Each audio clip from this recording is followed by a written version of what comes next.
Giving all praises to Yahawah, bahasham, Yahawashi, bahasham, Racha, Kodash. Double honor to the apostles and elders of great millstone that rule well, laboring in word and doctrine. Shalom and peace, may that be into the elect of the nation of Israel. So I'm going to go into a little few verses, flow in the spirit from there, Lord willing. And Lord willing, it'd be edifying. So firstly, I'm driving, as you can hear, so I will read the first verse, and then when I'm on the road, I'll just speak, make reference to scriptures, please look them up. So 1 Peter 4:1, for as much then as Hamashiach hath suffered for us in the flesh, arm yourselves likewise with the same mind, for he that hath suffered in the flesh hath ceased from sin. So Yahawashi is our guide, and he is our canon. Right, in Hebrew you'd have the word quanah, which means our measuring stick. Okay, so Yahawashi is how we measure. It's what we measure against.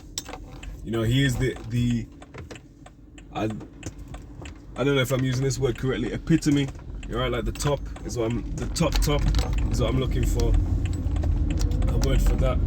Yahawashi is the top specimen. Right, the top Israelite, the top Jake. And he was an Israelite as his pre-incarnations. For example, Adam. Because did he descend from the man Israel? No. But what does it? No. Inside joke. But what does Israel mean? Israel, the I goes back to Yah in Hebrew, right? Yah. The Sra goes back to Shah, right, meaning prince.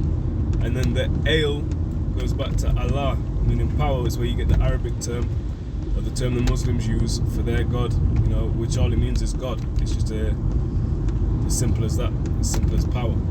Right, so put it together, Yah, Shah, Allah means he, prince, power. Right, so Yahawashi was always a prince of the power. He was the first spirit created. Right, the first spirit created. So before you had any of the Israelite, before you had Jacob, right, before you had any of these men, you had Yahawashi, right? And it tells us in Philippians that all things were made by him and for him, and through him. If I can find that, I'll just paraphrase a bit of it. So Philippians, I think it's Philippians, bear with me. Right, it's not where I thought it was. It's not Philippians, I don't believe. But it tells us, maybe it's in Colossians, right? But it tells us all things were made by him and for him and through him. Right, so we ought to arm ourselves with that mind. There's many men that position themselves as the top. I don't mean in Israel. I mean among, this world. Right, so money. Some people, I'm the top because I've got money. I'm the top because my flesh is strong. I'm the top but there's nothing wrong with, making your body strong. The scriptures do speak about that. But the flesh, will not inherit the kingdom of the Heavenly Father. So you have to understand this is a spiritual walk. This is not a carnal walk. Let's see if it's in here. There it is. So it was Colossians. So Colossians 1:15 says, who is the image of the invisible power, the firstborn of every creature. Why? Because he's the first spirit. Right, so this is the mind. What better mind to arm ourselves with? Right, and arms goes into, weaponry, because we're in a spiritual warfare. So what weaponry, what tools should we be using? Well, this is telling you arm yourselves with the mind of Yahawashi. Right, there's no more powerful tool than that. Right, arming yourself with the mind of a rich man. Arm yourself with the mind of Jeff Bezos. See how far that gets you. In time of trouble, when all these niceties and comfortabilities are done away with, you're gonna have to arm yourself. You have to arm yourself now. But, in them times, it's like it says Isaiah 33 and verse 6. The first portion says, wisdom and knowledge should be the stability of thy times. Right, so knowing, and it's not just going to be, oh, I know maths. I know what 12 squared is, brother. Although that's, that is a spiritual number, that can't be denied. You know, but I know what 7 plus 7 is. Oh, it's 14. Now that's not going to be the stability of your times. The wisdom, knowledge of these scriptures. Okay. So Colossians 1 and 16 now reads, "For by him were all things created." By who? By Yahawashi. Right? Because after him being created as that first spirit, you know, it was the halalyam that we used to create. Genesis 1 and 1. The word halalyam there is plural. You know, in modern Hebrew they'll say Elohim. Right? So who are the Elohim? Well, that's Yahawashi, and that's the angels. Right? The first estate of Jake. You know, which that's another sidebar, aka a video in itself. So it says, "For by him were all things created that are in heaven and that are in earth, visible and invisible, whether there be thrones or dominions or principalities or powers, all things were created by him and for him." Okay? So Yahawashi was the first spirit created, and he is the word made flesh. Remember that? You know, but not at that time when he was, of course, spiritual form. But when he was in the flesh as a man, when he came in around 2,000 years ago, he was the word made flesh. Right, so he was always the word. He's the word of the Heavenly Father. So what better to arm ourselves with in this spiritual war?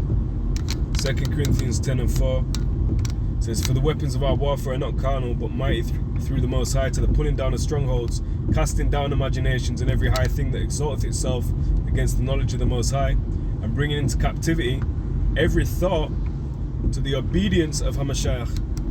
Right, so we're arming ourselves with that mind, the mind of Yahawashi, that we may put all these wicked thoughts up in slavery, man. Put these thoughts up in fetters.